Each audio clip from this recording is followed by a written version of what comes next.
سوال یہ ہے کہ دفتر والوں نے بولا کہ پہلے 13 دن شام مغرب کے بعد بچوں کو باہر نہ لے جائیں. سفر کے مہینے میں؟ ہاں سفر کے مہینے میں 13 دن.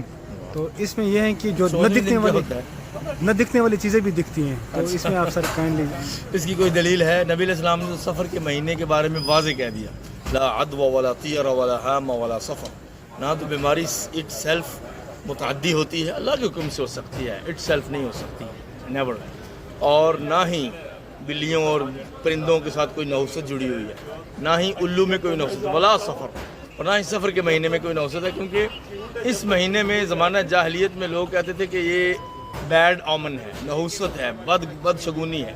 اسلام نے اس کو نگیٹ کر دیا، لا لا لا لا، نہیں ہے نہیں ہے، لا کی تلوار سے کاٹ کے رکھ دیا ہے.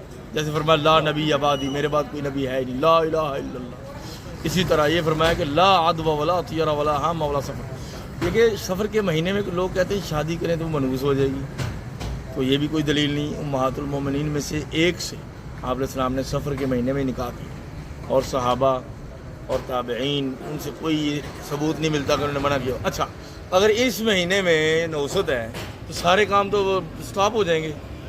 اور اس کے بعد جب ایک حدیث بھی مل گئی کہ نبی علیہ السلام نے فرمایا اس میں ہے نہیں، تو پھر سپرسٹیشس ہونے کی کیا ضرورت ہے؟ جب اللہ کے نبی نے اس پہ کہہ دیا کہ نہیں ہے تو پھر ہمیں کائنات پوری کے جنات اور شیطان مل کے بھی کوئی نقصان نہیں پہنچا سکتے. جزاک اللہ.